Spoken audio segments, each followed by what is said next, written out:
नमिता और उसके mummy papa कचरा उठाने का काम करते हैं, जिस वजह से उनके घर में 2 वक्त के खाने के साथ लोगों की गालियाँ और ताने भी आते हैं। एक दिन नमिता कचरा उठा रही होती है कि तभी फोन में देखते हुए एक आंटी वहाँ नमिता से टकरा जाती है। छी छी, ए लड़की, तू देख कर नहीं चल सकती क्या?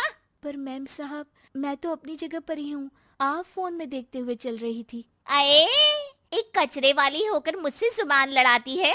अब घर जाकर दोबारा नहाना पड़ेगा, पूरा गंदा कर दिया। कितनी बदबू आ रही है।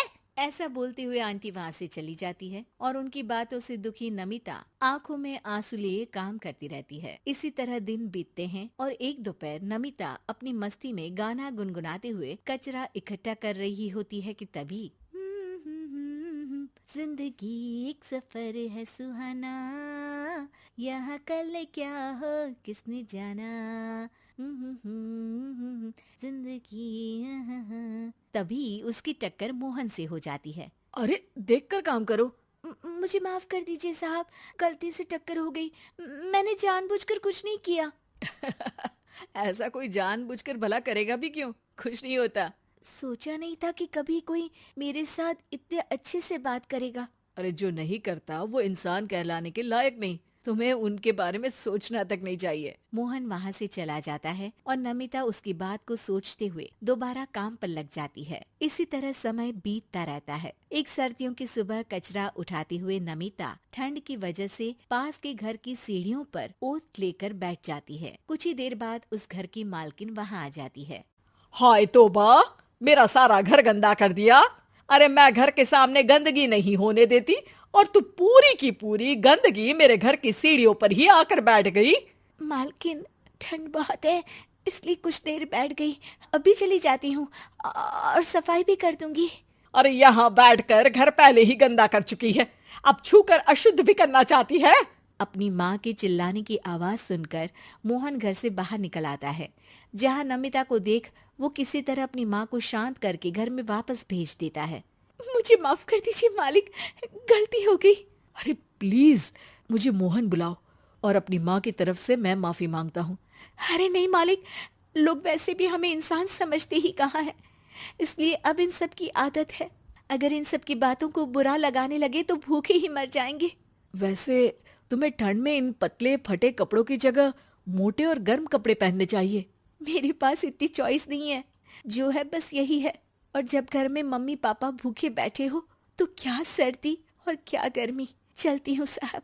नमिता तो वहाँ से चली जाती है, लेकिन अब मोहन उसके बारे में सोचना ही बंद नहीं कर पाता। कुछ दिनों बाद नमिता दोबारा कचरा उठाने मोहन के घर के पास आती है, जिसे देख वो एक नया गर्म सूट लेकर उसके पास आता है।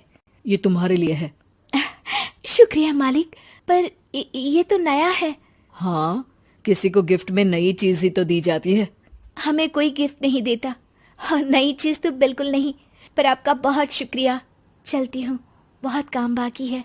एक बार फिर नमिता मोहन को अपनी सीधी बातों और साफ दिल से प्रभावित करके चली जाती है। अब मोहन उसकी बातों और सोच में खोया रहने लगता है। जितनी बार नमिता उसके घर के करीब आती है, वो किसी न किसी बहाने उससे मिलता रहता है। ये सिलसिला लंबा चलता है, जिसमें धीरे धीरे दोनों एक दूसरे से प्यार करने लगते हैं। नमिता, क्या तुम मुझसे शादी करोगी? मुझे नहीं लगता कि ये सही है। तुम्हारे घर वाले और समाज के लोग मुझे कभी नहीं अपनाएंगे। मेरी वजह से तुम क्यों अपना जीवन खराब करना चाहते हो? मेरा जीवन तुमसे शादी करने के बाद नहीं, बल्कि शादी नहीं करके खराब होगा। मेरी बात मानो, सब ठीक होगा, भरोसा रखो। मोहन के प्यार और उस पर भरोसे के साथ नमिता शादी के लिए हाँ कह देती है और अगले ही दिन वो दोनों कोर्ट मैरिज कर लेते हैं। इसके बाद मोहन नमिता को लेकर जैसे ही घर पहुंचता है तो वहाँ उसकी मम्मी, जो अपनी सहेलियों के साथ किटी पार्टी कर रही होती है, उन्हें एक साथ देखकर हैरान रह जाती है। हाय राम, कल मुही करम जली, तुझे एक दिन सीढ़ियों पर बैठने के लिए कुछ जरा बहुत बोल क्या दिया। तूने तो बदला लेने के लिए मेरा बेटा ही फंसा लिया। अरे जिस लड़की की हमारे सामने खड़े तक होने की औकात नहीं, मोहन तू सीधा उससे शादी करके घर के अंदर ही ले आया। हाय हाय बहन, अब तुम समाज में क्या मुंह दिखाओगी?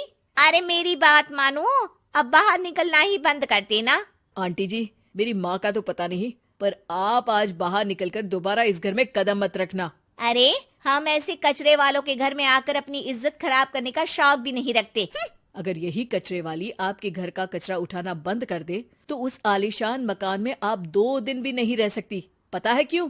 क्योंकि आप जितनी गंदगी फैलाते हैं ना, उसे ये साफ करती है, इसलिए आपका घर साफ रहता है और आप उस पर घमंड कर पाती है। इस हिसाब से तो आप और हम कचरे वाले हुए। ये नहीं, कुछ भी हो, बीमारी, ठंड या गर्मी, ये हमेशा अपनी फिक्र ना करते हुए आपको सेफ एंड क्लीन रखने के लिए सफाई करने आती है और आप इसे ही गंदा बोलती है। शर्म करो। मोहन की बात सुन के सबको अपने कहे पर शर्म आने लगती है, जिस पर वो नमिता से माफी मांगते हैं और मोहन की मम्मी भी उसे अपना लेती है।